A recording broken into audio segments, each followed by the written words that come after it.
You're listening to Two Babies in a Podcast? A podcast. Well, maybe. It's Monday, so here we go. Yeah. It is a podcast about business, marketing, growth strategy, staff, clients, babies, and marriage. I'm Christina, and this is the handsome Peter Pilarski, and we are founders and leaders of CIPR Communication.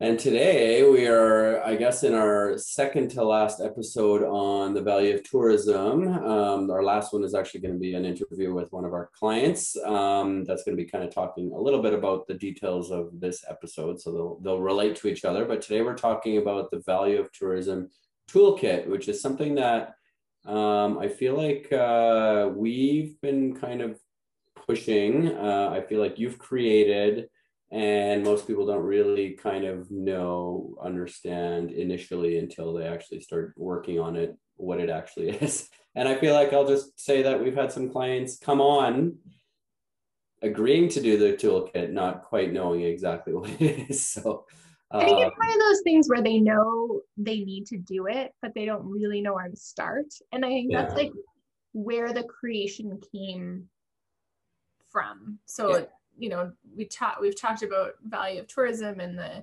this building a support for tourism program, and it's like it's resource intensive, right? Like this can't be done on the side of a desk, and if it is, it's not the campaign that it can be. And I think the gap that we saw really a year ago, like it would have been kind of coming out of the BC Tourism Industry Conference in 2020 and having great conversations with BC tourism destination marketing organizations and operators, some conversations that we had kind of pre-COVID coming in. And really what it was about was like, we like this.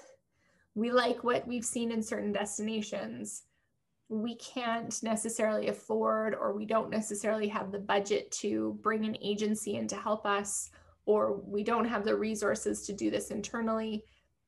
But is there a way to help us get started, or a way to help us make that first step? And I feel like that's where we've really tried to fill the gap for destinations by creating this value of tourism or support for tourism toolkit. Yeah. And so really, I mean, the toolkit is, for lack of better terms, and you're the one that creates these, so I'll let you dive deeper into this, but it's really a Dropbox or a digital file that contains assets, really, that help support an initiative, right? So that's sort of, I guess, the quick and dirty explanation of what it is. Because again, I think people sort of just don't quite get it, and I think they often don't understand exactly, more importantly, how it's going to be rolled out, or how it's going to be used, right? And I feel like we've had some good experiences sort of rolling them out and adjusting them a little bit on the fly based on obviously the experience and things that certain stakeholders said they needed differently. So why don't you talk a little bit about, specifically what are some of the types of assets that might belong in one of these toolkits? Obviously they're different for every campaign, but well, that's what I was going to say, is that I think a lot of times when you think about purchasing, because really you're purchasing a toolkit, you think about, like one size fits all, we'll see what we need in here. But like everything we do, nothing is a cookie cutter. So every toolkit is created anew for every client. So basically what it is a series of templates so that you can begin to execute this program, right? So we really start with the strategic phase, as we do always. So all the things we talked about in the previous 11 episodes, what's the goals, who are the target audience, what are the things that will work for your community, what's the data, where do we start, right? So we build that strategy out with you. So, if you need nothing more, this is a great product have someone external help you build the campaign. Right. Then from that, so there's great conversations that happen. And I feel like, to your point, this is where people within organization, the light bulb goes on and goes, oh, this is what we're doing. I think Right. we've had some interesting clients too, where there's like a singular person or a singular department within an organization that gets this and gets value of tourism and gets support for tourism. And like, this allows them to further sell it. I've seen it happen a few times, right? Where eyes open on a call, oh, like this is how. Right. And they've been able to bring someone in to help them, you know, internally lobby for the initiative. Right. From there, what happens is that creation of tools. So all the things that we talked about in the last 2 episodes, whether it's coloring sheets or postcards or those things, whether it's your branding or we've even created toolkits without branding so that a tourism operator or a destination marketing organization can drop their own logos in. Could be things like letters to government officials that are sort of like form letter type things where you add your name to it and your signature to it, right? Could be exactly. And so press releases or whatever that, I mean, maybe not, but things yeah, like no, that. definitely. So like pre-written things that then could be deployed by individuals or communities or DMOs or whatever, right? Is one example. Well, that is the example, right? Yeah. That is what it is. It's Yeah. your templates, and you know, think about things like press releases or presentations. There's, you know, those great little boxes that, you know, have fill this fact in here or fill updated data in here. So it makes the assumption that you're kind of working through the research components, and obviously we work side by side. So if we have more information, we're filling it in on the front end as opposed to passing it off. But the toolkits have been really interesting. One for those, I guess, those budget conscious, smaller destinations that need help just creating the tools, and they have the boards and the volunteers and the staff to be able to execute. They've also been really interesting for, and we're going to talk to Amber about this on the next episode, but her as a regional DMO, she represents 13 different communities. So building a toolkit for her was about having generic templates that are now accessible to 13 communities that they can fill in. Right. So for her, it became this great value add for members. So there's really 2 ways it works. One is this more personalized way that you know your destination is going to use. And then for those regional and provincial organizations that we work with, they're usually a little bit more general and become one of those real value adds for your members or for your stakeholders. And what's nice about that is now you're singing from the same song sheet, right? All the key messages are the same. If you're, you know, trying to achieve a broader destination goal from that regional or provincial perspective, now you're working that into that messaging, right. Which is really interesting. And we've seen it become really successful. I mean, in those regional plays, which I think is the most common for uptake on these toolkits, have been, I would say, 3 things. One, a destination community DMO gets it and is super excited about it, implements it so well, right? Has all these tools, runs and goes. Those are usually, you know, your larger, more kind of active ones. 2, they realize the gap. Right. And they either, you know, start working with us or another agency, right? There's some groundwork there that they can then get funding for. There's one destination in particular I'm thinking about that just recently showed their board the toolkit that had been created for the region and said, look, we have everything we need. It's done. The investment's been made by our region. We just need someone to execute this. And so the board was, you know, it helped them make the case. And then the third one I would say, and you have to be aware of this, is obviously there are regions that aren't going to, or communities that aren't going to do it, but now it narrows that scope down for the region. Right. Okay, I just need to go in and give some assistance here. Yeah. As opposed to trying to do everything. So it's been interesting. And I think the toolkit, one, empowers the region to then empower their communities, but 2, also helps understaffed or under-resourced community start to deliver a fairly complex program.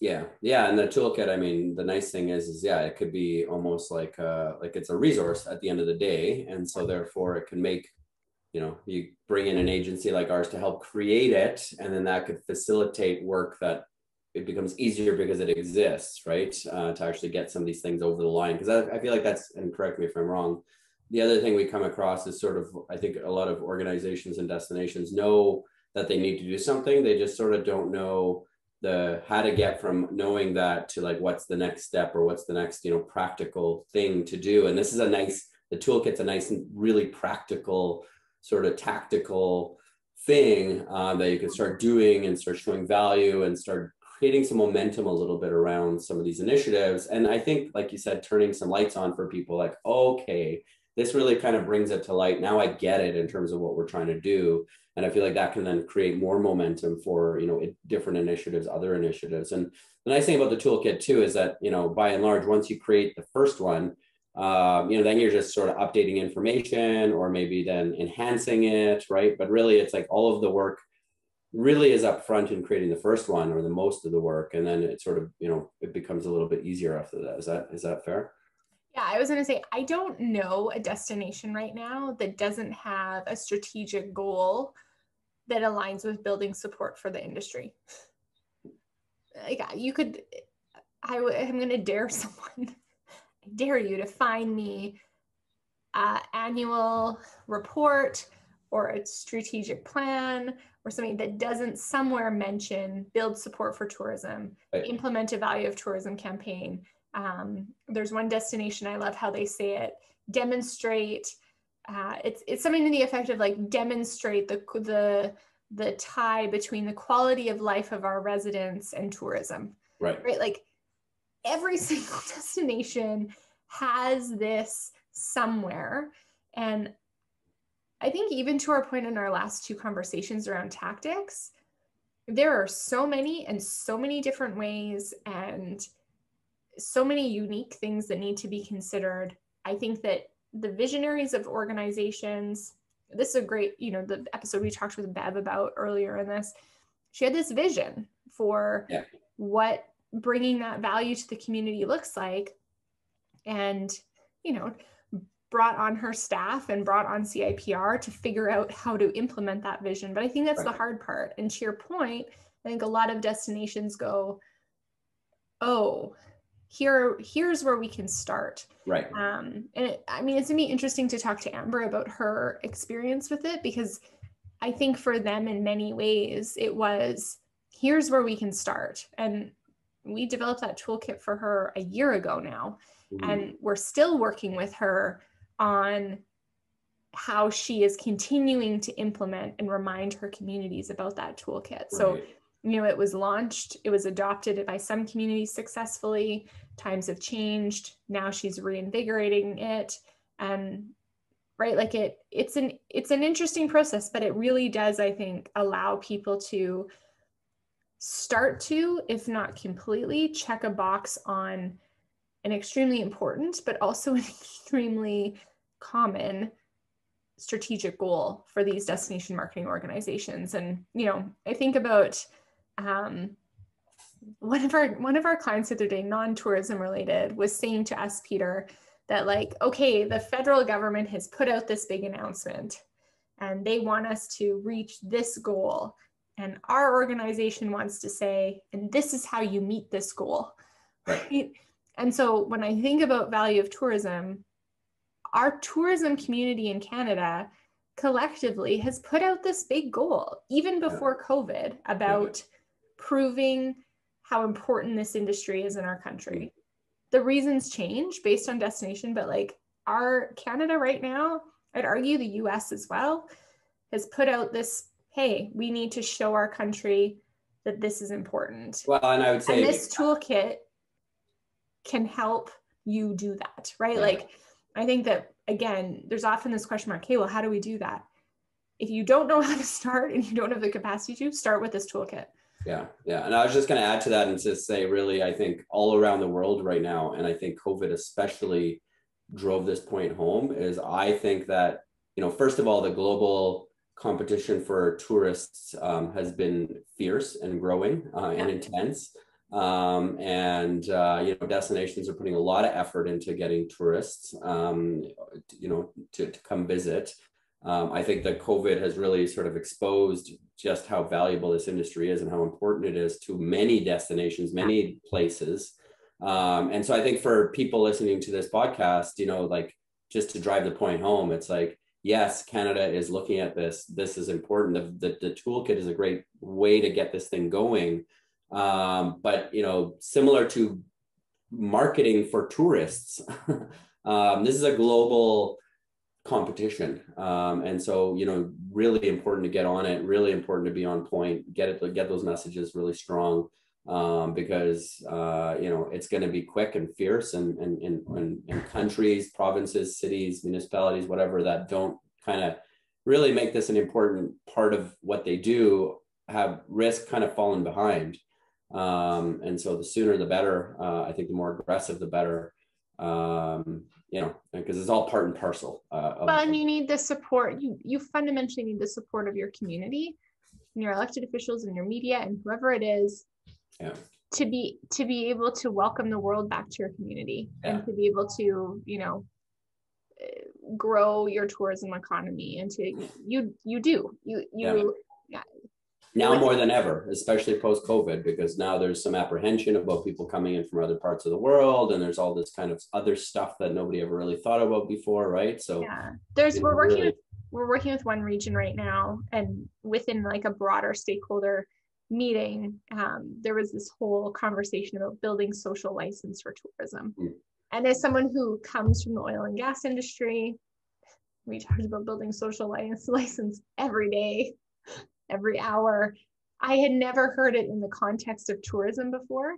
And it's so true. You especially post-COVID, you need to build that social license for your industry. Well, and the oil and gas industry in Alberta, and specifically, is a great case study as to why you need to be proactive about building social license. Because, frankly, the industry here, by the time they figured out they needed to do this, they were dead in the water. Like, I'm sorry to say it, and it's true. And then it was just impossible to sort of get back and get their footing and sort of win the race, if you will, right? And so it's a very proactive kind of thing. It's sort of, build those supporters, build that community, build all that support, so that if something does happen, you have that behind you and you're ready to take it on. Because, it's one of those things. It's almost like an insurance policy to some extent, in that, it's great. Everything's great when it's great, but then when it's not great, are you covered? And the value of tourism gives you the cover. Doing these toolkits and these campaigns gives you the cover for when things go sideways. You know where you find your support. You know where those people are. You know that they're behind you, and you can move forward collectively as a group. So, yeah, really, really important stuff. There you go. So I'm excited to kind of dig into the toolkit with Amber and her learnings. But yeah, that's value of tourism. Yeah, there you go. Okay, well, like we said, next episode is dropping in a couple of days with our friend Amber Harding from Northern BC Tourism. So that will be exciting. And then after that, Peter, we're starting a new series. So tune in this summer. We're going to talk all about websites with you. I think websites is a really interesting conversation over the summer months as people gear up for fall.